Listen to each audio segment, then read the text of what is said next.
Hello, my name is Patrick Jameson, and in this video, I'm going to show you some of the adjustments of this door. For example, the panel rollers, the door mortise lock, and the finishing touches. One of the first adjustments you can make are the panel rollers. Using your number 3 screwdriver and taking the weight off the panel, you can adjust the roller. When you turn it clockwise, it will raise the panel. When you turn it counterclockwise, it will lower the panel. After the rollers have been adjusted, now insert the roller adjustment cap into the hole.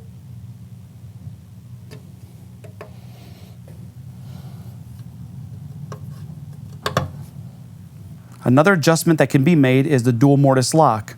First, press in the anti-slam pin and rotate your thumb turn. With these flathead screws, one at the top and one at the bottom, these will extend or retract your latch. When you turn the flathead screw clockwise, it will extend the latch.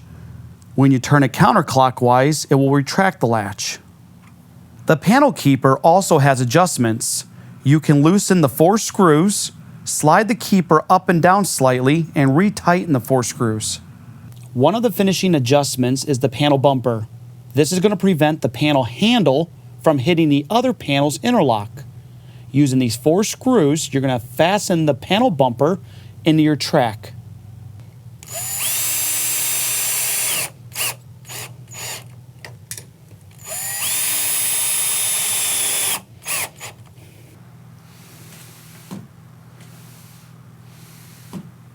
Inside the bag of parts are your high-piled dust plugs. Dust plugs are going to fill any gaps between the panels and the frame.